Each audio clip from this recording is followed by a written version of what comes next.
this is Richard. I'm Chris. And we're with Demise of Gideon, and we're here to talk to you a little bit about our new album and the formation of our band. Alright guys, tell me about the band.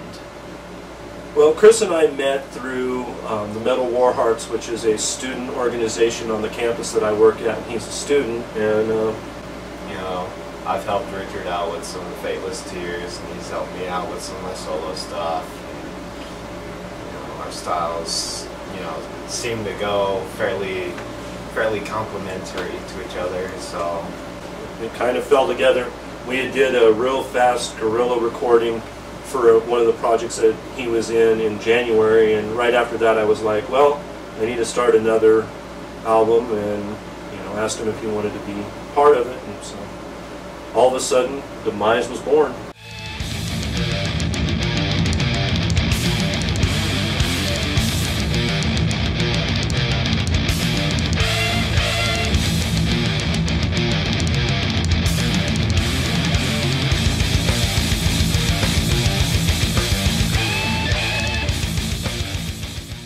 First thing that was done on the album was all the music was written and tracked before any lyrics or ideas about vocal melodies had been done. Before I knew it, we had the entire epic written out, which is the 28-minute Twingeance, and I showed that to Chris, and he was like, yeah. The Tiny Room suite and Host Felt Death came out of kind of looking at different styles of metal and thinking how we could write a suite around that and then a single song. This album was my first time actually doing vocals, so that was a pretty new thing for me when Richard said he wanted me to do some vocals. I've done some backup vocals for, some projects, but this was a new thing for me, be able to do that, and I did a lot of leads and solos, just come in and try to complement what Richard had to the best of what I can do. Break my whammy bar every once in a while, strings popping.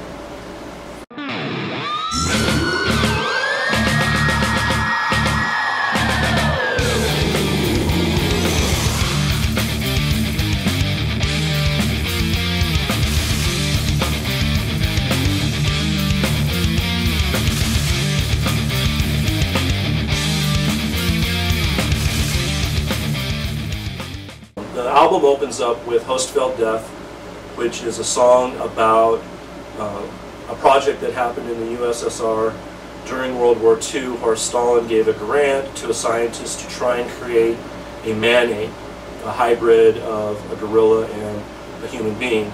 So looking back at the Planet of the Apes movies in the 60s, it's really kind of freaky to think that this was actually going on and was trying to occur during World War II. However, the scientist that was given the grant to do this, he wasn't really looking to try and make a super soldier.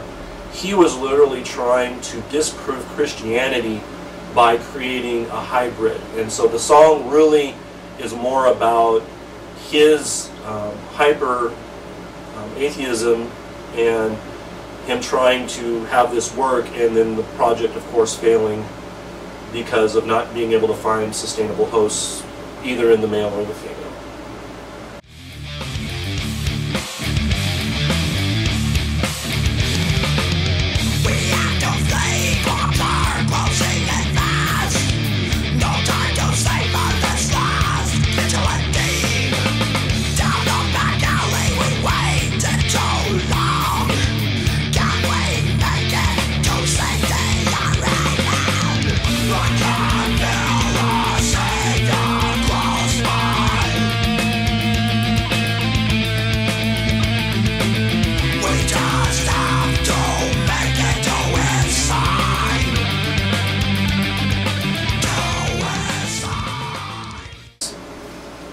Twingeance is about our retelling of a David and Leah Eddings book called Regina's Song, and it's a really well written book about a set of twins that one of the twins is murdered, and through some spiritual, cosmic, whatever stuff, they merge, the two twins merge into one body, and then they carry forth gaining revenge on the people that killed the one twin.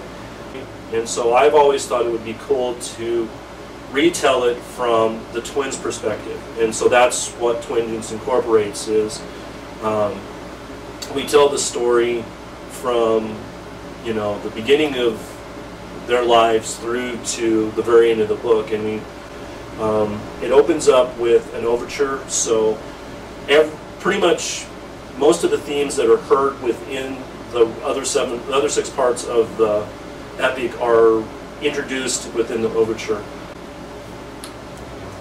Alright, in Twingeance we have S. Lee doing some special guest vocals where she is where the twins are the dominant players in the story, and so we see this in 3, a little bit in 6, and then in 7.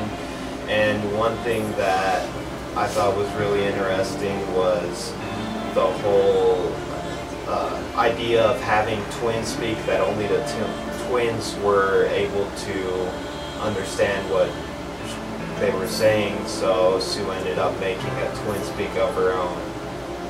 And literally wrote out words and sang it backwards. That's twin speak for you.